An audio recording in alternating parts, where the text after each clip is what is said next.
So, you just got diagnosed with Parkinson's disease. I could imagine how your head is probably spinning right now, and you're wondering, what happens next? Is it going to get worse? And what am I supposed to do first? I'm a neurosurgeon who specializes in treating people suffering from Parkinson's disease. Most of the people I meet are years into their journey. Now, after treating hundreds of patients, I've noticed something. The people who end up doing best long-term usually get a few important things right. They don't overcomplicate matters, but really focus on a few important things. So today, I want to share with you 3 things that I wish every newly diagnosed patient understood about their Parkinson's and what you can actually do to help yourself along. So the first thing also happens to have the strongest evidence, and that is exercise. So I'm not just talking about exercise helping your symptoms, but actually the evidence suggests that exercise may slow the progression of Parkinson's disease. We know that Parkinson's is a neurodegenerative disease and has an onward course where you lose neurons that produce dopamine. But there are a number of studies that show that exercise in particular is one of the few things that can actually slow this progression. And so that's a big statement, and I don't throw those around lightly at all. So you may ask, what kind of exercise? Because exercise is a fairly broad term. What specifically should I be doing? Are there particular exercises that may be better? Well, there are a couple important things here. I think first and foremost is safety, because unfortunately, if you are suffering with Parkinson's, you may have symptoms that impair your balance or coordination. So if you have a tendency to fall, then running on a treadmill or going for walks may be more difficult. If you have difficulty coordinating and swimming, certainly swimming is not a great exercise for you. So ultimately, safety comes first in terms of what you should be doing or what you could be doing in terms of exercise. The next important thing is really getting your heart rate up, and that you do this, that you get your heart rate up 3 to 5 times every week. So ultimately, with those 2 things in mind,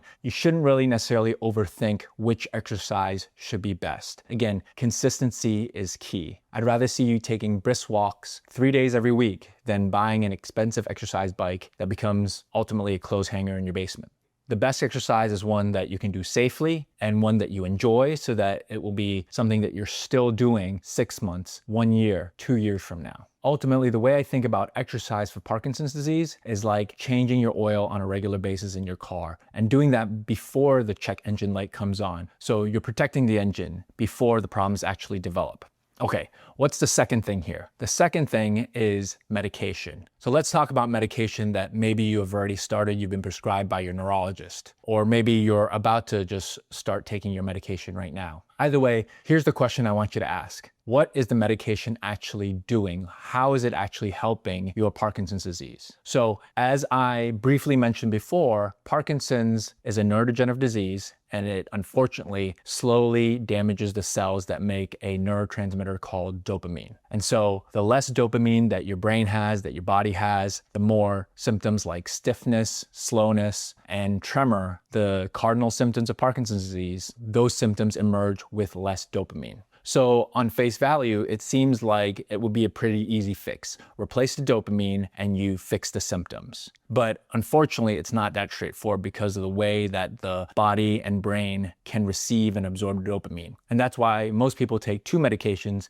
and it's often formulated or combined into a single pill. Those 2 medications are levodopa, which becomes dopamine, and carbidopa, which helps out the levodopa and effectively blocks your body from breaking the levodopa down before it reaches your brain. Now, here's what I really want you to understand. The goal isn't simply to replace the dopamine. The goal is to replace just the right amount of dopamine. Just like any other medication, the dosing becomes very important. So here's another analogy for you. Think about filling a bathtub. If you have too little water just at the bottom, you can't really take a bath. That's Parkinson's. Not enough dopamine, not enough water. So when you take medications or your carbidopa, levodopa, that becomes the faucet. You're turning on the faucet to fill that bathtub. And so the water starts rising, and at a certain point, it's a perfect level. You can take a nice bath. But if you keep that faucet on, or in other words, you keep taking more medications or your dosing is too high, and you keep filling that bathtub, eventually the bathtub overflows and you get side effects from the medications. And that is most often known or seen as dyskinesias, or abnormal dancing-like movements. So that is too much dopamine for your brain and your body. So ultimately, our goal isn't an empty bathtub. It's not an overflowing bathtub. It's finding the sweet spot, getting that medication level just right. So now that's easier to do early on because your brain is still doing a good amount of the work. It's still producing dopamine. It still has those neurons, those cells that are creating your body's own source of dopamine. And the medication just fills in what's missing. And so that's why early in the diagnosis and early in the disease process for Parkinson's, it's fairly straightforward and medication does a great job of managing your symptoms. And it's much easier to stay in that sweet spot with that analogy of the bathtub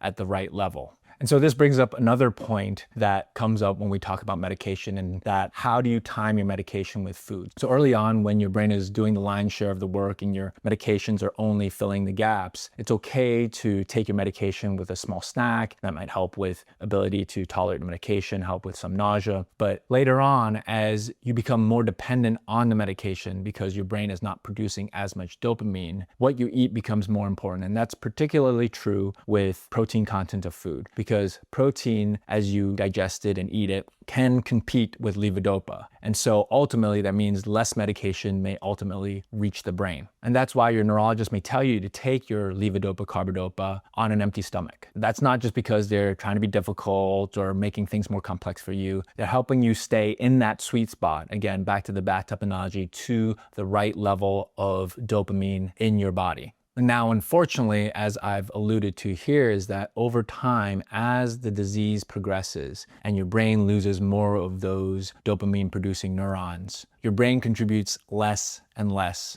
and the medication has to do more and more. And suddenly, keeping the bathtub at the right level becomes harder and harder. And so what it may look like is that dose that used to last 4 hours may last 3 hours or 2 hours. Now, just so that we're on the same page in terms of what we call things, when you're doing well with the medication, when your symptoms are under control, we call that a medication on state. And when the medications wear off, you can imagine we call that a medication off state. So on is when the medication is working, off is when the symptoms come back. And as the medication has to do more of the work, those on periods become shorter and those off periods become longer. And there become more what we call fluctuations, going between off and on states. And things become less predictable. So even with the same medication, same dose, different day, different circumstances, you might have different ups and downs in your motor symptoms, your tremor, your stiffness, your slowness. So one mistake I do see sometimes is that because of this unpredictability, patients try to micromanage their medications on their own without a neurologist. Ultimately, I think the most important thing is to work with your neurologist to figure out what works best for you. Because if you start taking an extra pill or holding off from taking one because you're getting too many symptoms or you're getting dyskinetic from too much dopamine, that only feeds into the unpredictability of all the symptoms. Now, managing medications can be very complex, and that's why there's an entire specialty dedicated to it. I don't have that level of expertise when it comes to understanding all the different medications, how they interplay with each other, the timing, the dosing. I rely heavily on my movement disorder neurology colleagues to help me with things like that. And so I would strongly suggest that you do the same, and that you talk with your neurologist if you feel like your symptoms are wearing off too quickly, if you feel like you are having too many fluctuations up and down, on and off.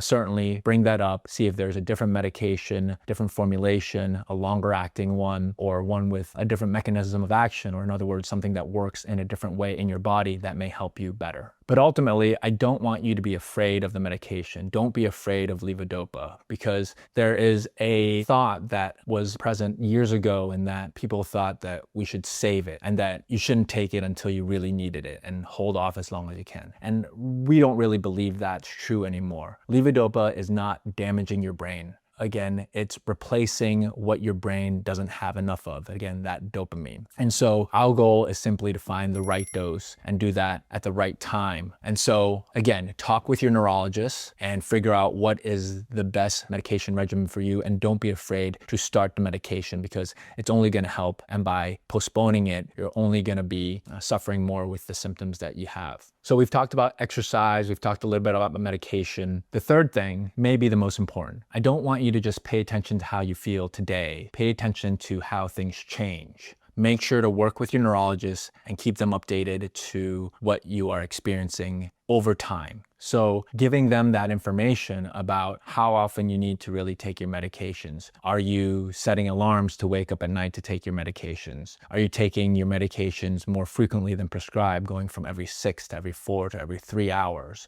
Those are really important things to discuss and to talk with your neurologist about so that the medications can be adjusted accordingly. Because ultimately, they aren't just inconveniences, they are information. They are telling your care team it's time for a different conversation. Sometimes, when your symptoms are becoming more difficult to manage with medication alone, a general neurologist might refer you to a movement disorder specialist. And eventually, for some people, you might end up going to see someone like me, a neurosurgeon. Now, that's where people get nervous because when they hear neurosurgeon, sometimes they believe that immediately that means that they're going to get surgery. But that's not at all what it really means. A referral is simply an evaluation. When you come and see a neurosurgeon, someone like me, we're not going to walk in the door with a scalpel ready to go. We're going to talk. We're going to talk about what your symptoms are. Are you the right candidate? Is this the right therapy for you?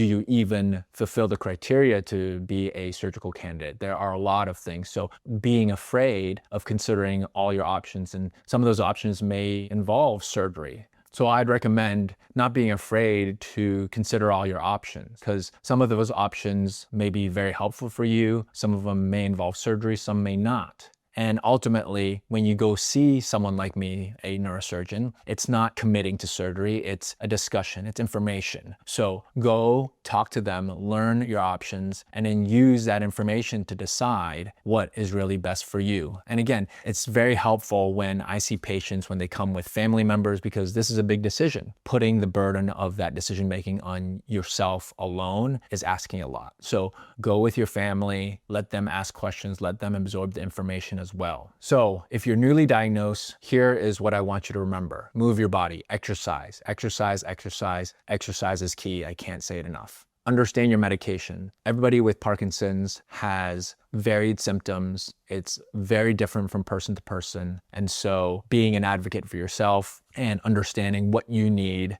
becomes important because when I work with patients, I look at it just as that, a partnership, working with them, getting information from them, and then giving them information based off of what I hear. The more that you know and you understand the patterns that you have, the more helpful that becomes. And again, watch for patterns in your symptoms, not just today's symptoms, but what are reliable patterns that you see day to day. And the earlier you recognize these changes, the more options you'll likely have. And that's what I want for you. Not more fear about the future, but ultimately more confidence that you'll know what to look for when that time comes. So if you're newly diagnosed, hang in there. I know it's difficult to digest, but I'm going to keep making videos to help you understand exactly what to expect. So if you like what you hear, please subscribe because that's exactly who this channel is for. Until next time, bye.